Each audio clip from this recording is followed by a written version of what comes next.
Let's make a stitch pattern. Today we're working with the linen stitch. This is a great stitch pattern. It's super easy to do once you get started. It kind of has a look like a seed stitch pattern, but it's actually a little bit tighter knit, and it has a bit of a woven look to it. It's still flexible and it looks really great. It's nice and warm on the head without adding too much bulk. We're going to make this in the round today. You don't have to use the loom I am using as long as you have an odd number of pegs. If you want to use this one, we're working with the Flexi loom that has a 3-peg link now. And so we're going to use that today. But again, any loom with an odd number of pegs, as long as you can work in the round. All right, let's begin making the linen stitch in the round today on GoodKnit Kisses. Welcome to GoodKnit Kisses. We're all about helping you stitch your love and love your stitches.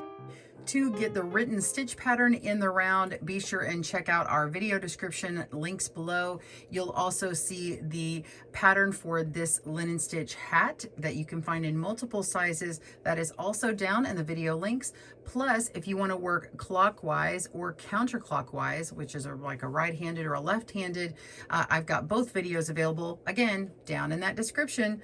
All right, let's jump into materials you're going to need. Again, any loom, it doesn't matter the brand or the gauge, any loom that has an odd number of pegs, so not an even. Now, on this particular loom, I am using the KB Flexi Loom Chunky. You can use any of the Flexi looms, but I have added their new 3-peg link here. You can get them in packs on their website for whichever gauge that you need. So I'm working with that, and you just need all your links plus one of these and you will have your odd number.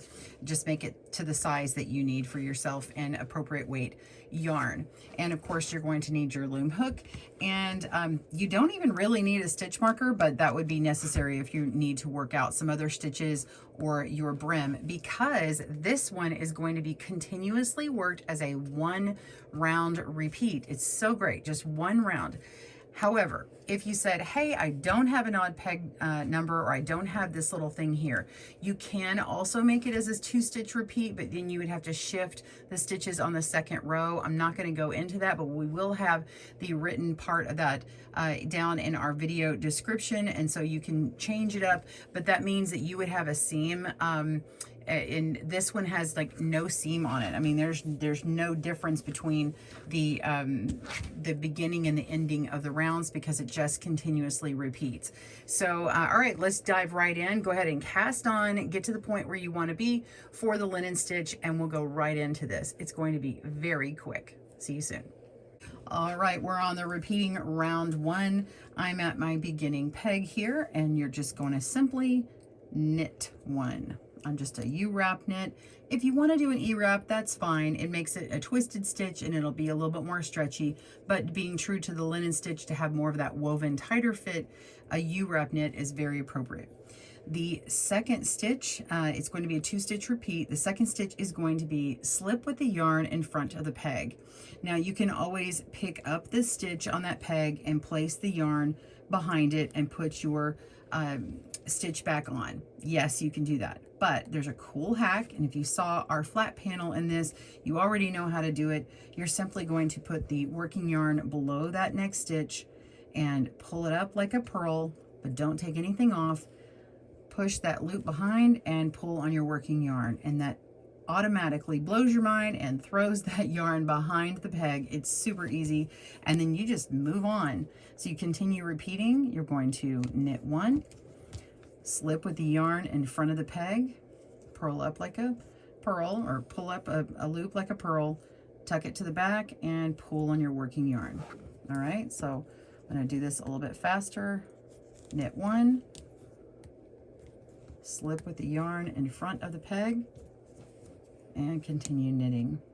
Okay, now it's real easy to continue pulling on this really tight, and so your work could get tight, but just make sure when you're making your U-wrap stitch to go ahead and give yourself a little bit of room, and when you slip with the yarn in front of the peg, be sure that you are not pulling too tightly. Like, don't just yank on it really hard. You know, make sure you have a little bit of leeway, and if it helps, you could always pull on the space opposite of where your working yarn is, like this, and it'll give you a little bit more room there.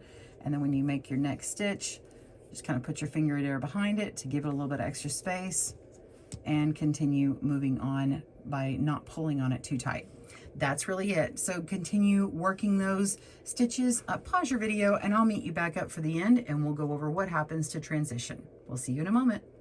We're coming to the end of round 1, and I'm just on this 3-link peg here. I've got a knit 1, and then we have our slip with the yarn in front of the peg, and then we end with a knit 1.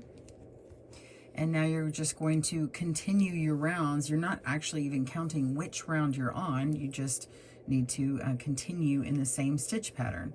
So you just continue, slip with the yarn in front of the peg, and then knit 1, and continue going. So if you are on a different kind of loom than what I have, you'll notice that one round, it looks like they're all lining up, where you're working one type of stitch on the first peg of that link, and then the other type of stitch, and then the next round it switches on you because of this little 3-peg link here. So with any other loom, you just have to kind of keep up with what you're doing. And if you're not sure, you can just undo a few stitches and see, oh look, my last one was a slip with the yarn in front of the peg, so I now know that my next stitch is going to be knit.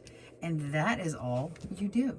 So you just continue working on that repeat all the way around until you have your desired length. I hope you enjoyed this tutorial, and if you enjoyed it that much, please give me a little boop, a like on there, and I'd love for you to tag me on Instagram at GoodKnitKisses, and I'd like to see what you made on the linen stitch in the round. Thanks so much. Have a great day and happy looming. We'll see you soon. Bye everyone. Thanks for joining us today, where we help you stitch your love and love your stitches. See you again soon.